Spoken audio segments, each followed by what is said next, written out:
Welcome to Films and Stuff with your hosts, Pete Mitchell and Ethan Hunt.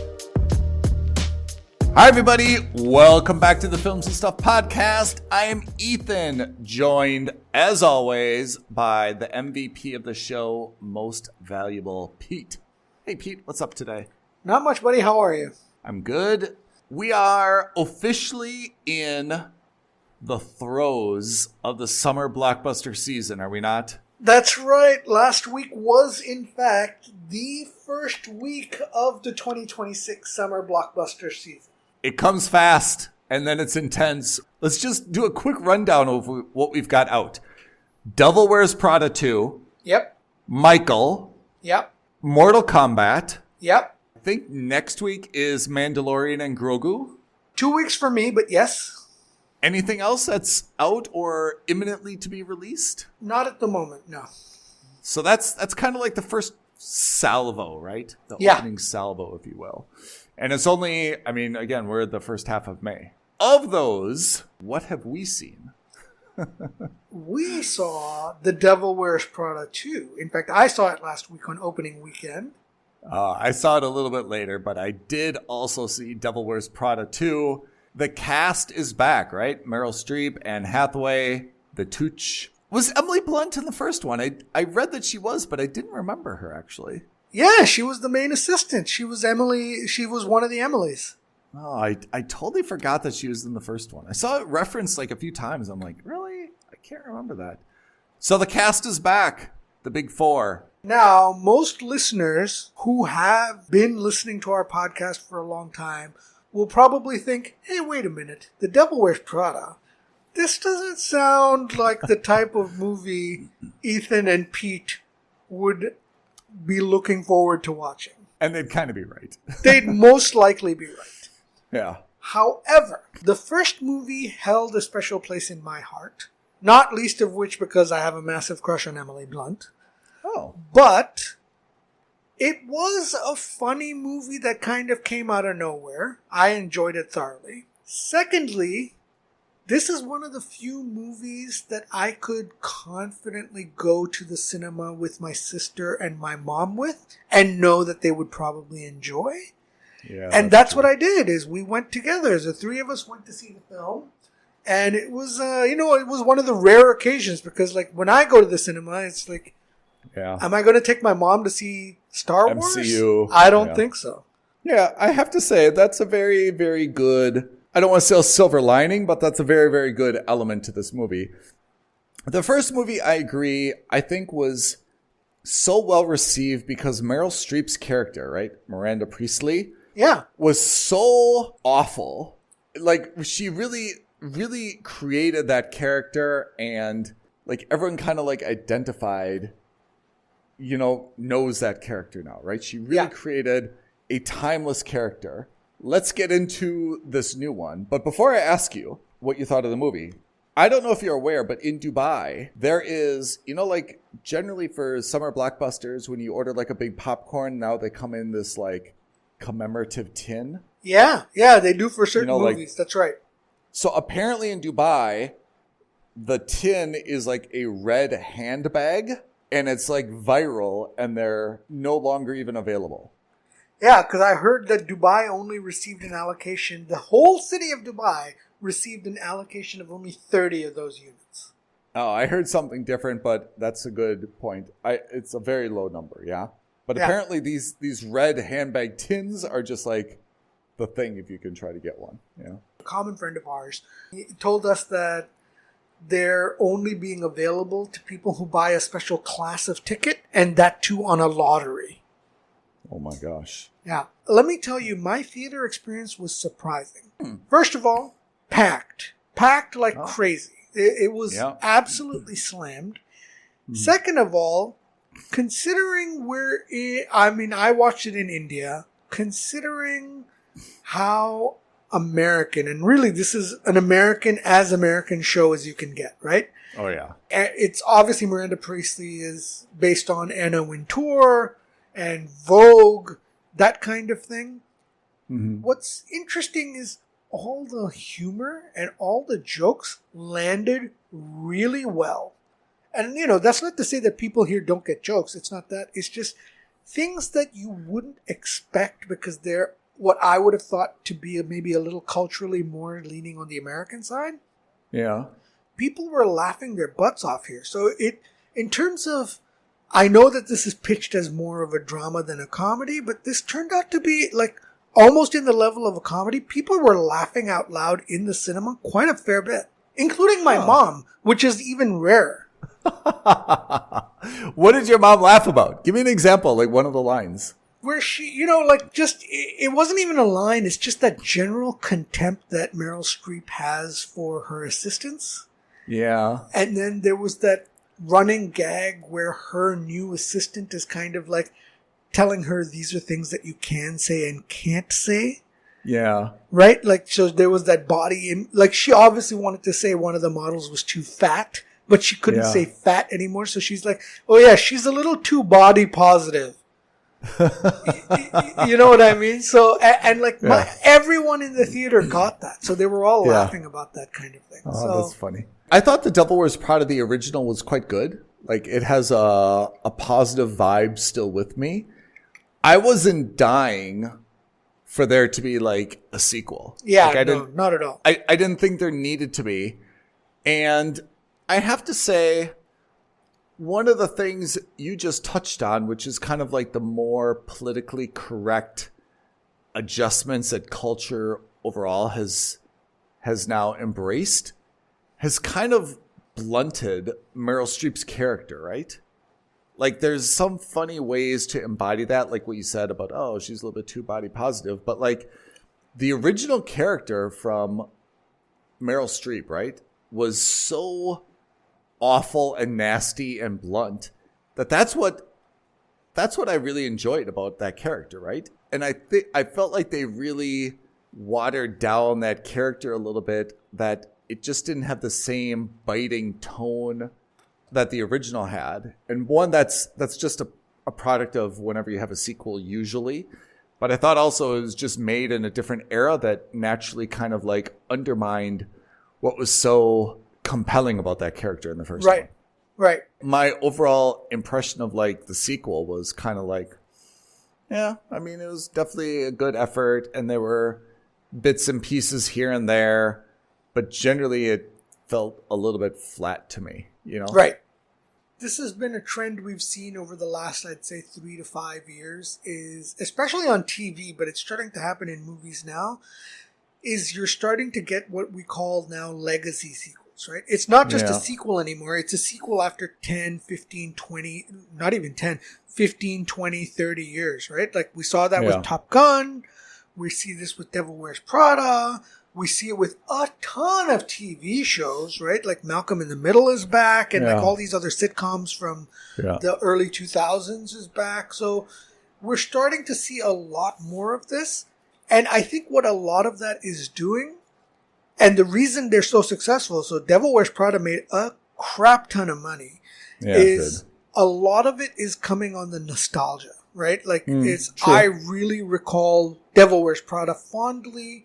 I don't even know what this one is about. And like, honestly, if you look at it, this wasn't really about anything. The plot line was super thin. I don't think they needed to have the Anne Hathaway romance part of this in there with the not at all developer. It added zero to the show. Like it added nothing but an extra 15 minutes of runtime. This is an interesting point because I have a few plot issues now that we're getting into it.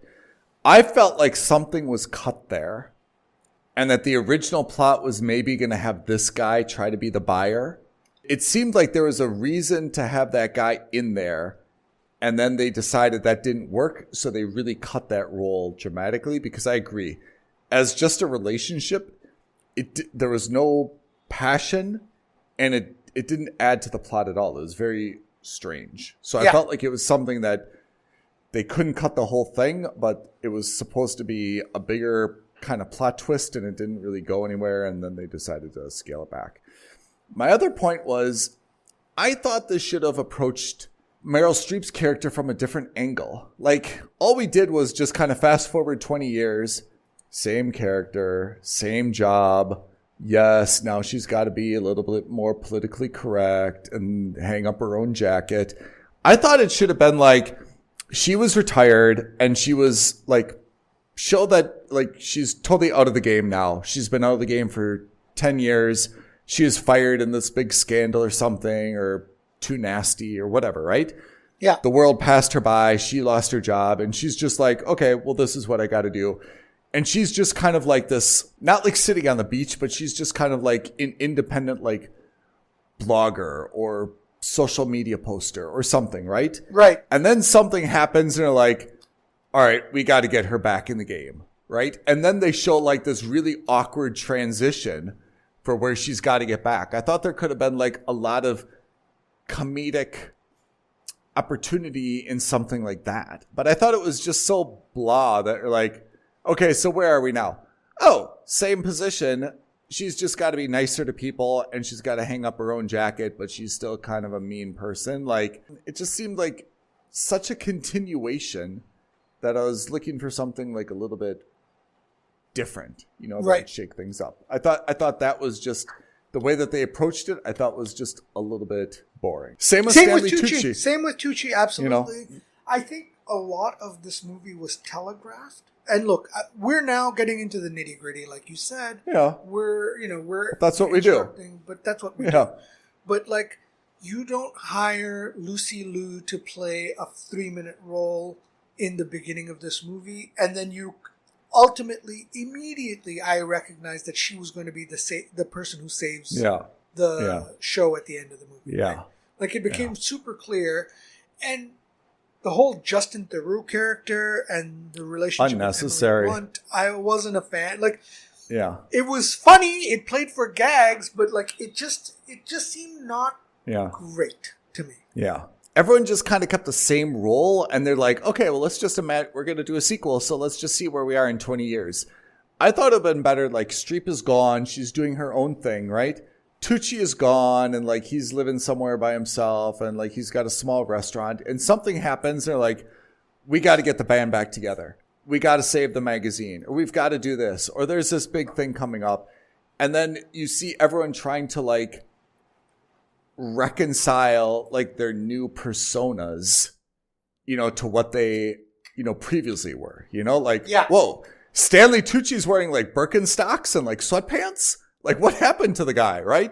Instead, it's the same character from 20 years ago. And you're like, oh, Tucci's still looking good.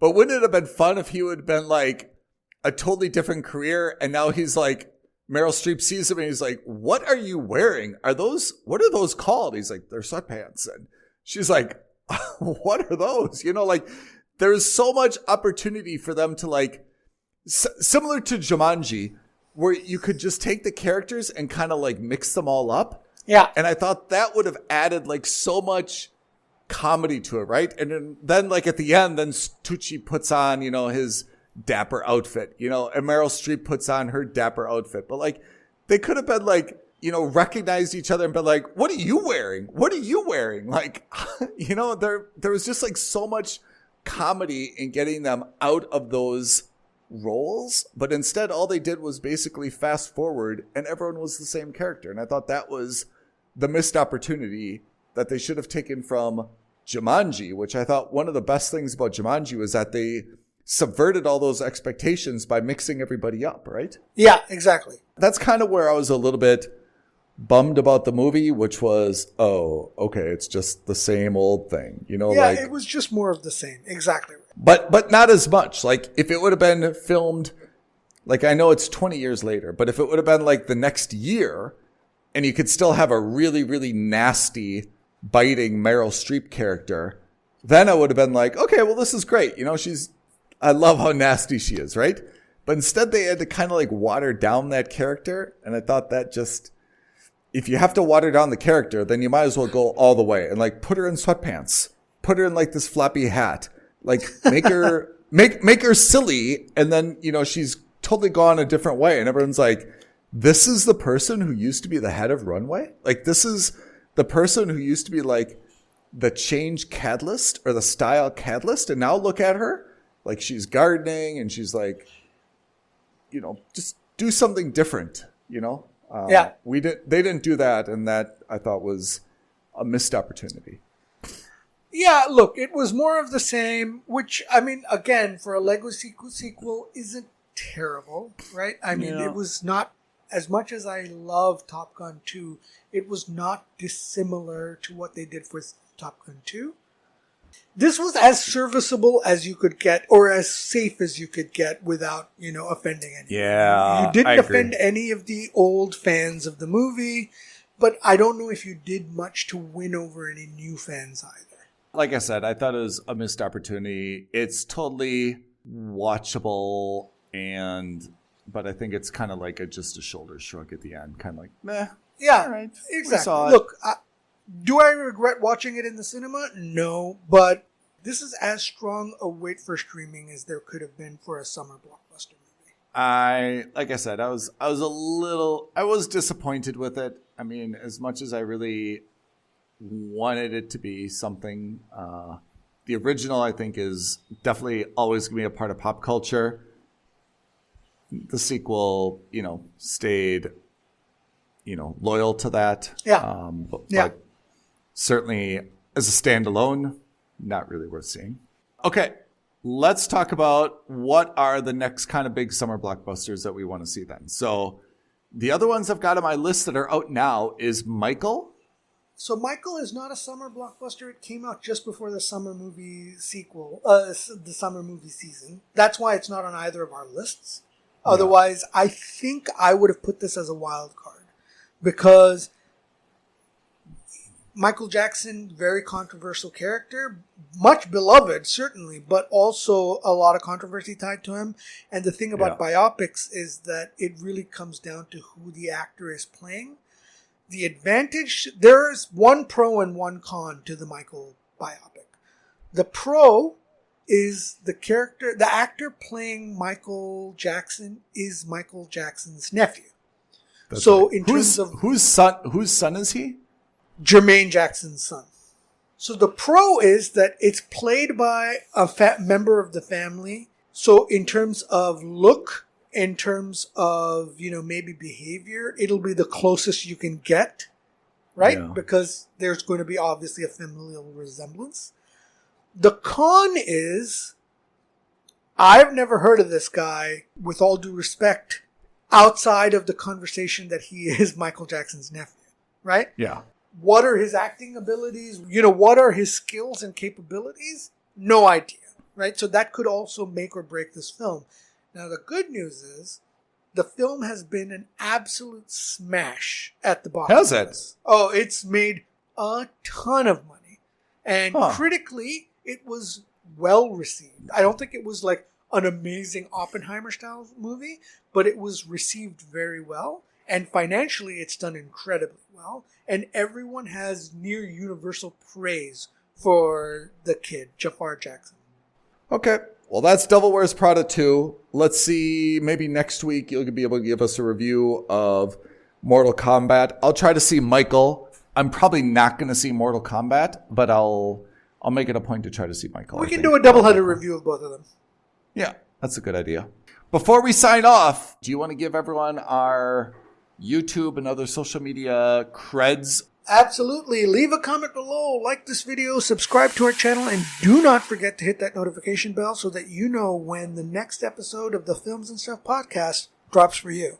Pete, thank you as always for being the MVP. Listeners, thank you also for tuning in. We shall see you next week, next episode, Films and Stuff podcast. Thanks, everyone. Thanks, Ethan. Thanks, everyone. Bye now. Thank you for listening to another episode of Films and Stuff. If you haven't already, please subscribe and review on Apple Podcasts, Spotify, or wherever podcasts are downloaded. Films and Stuff. There is no substitute.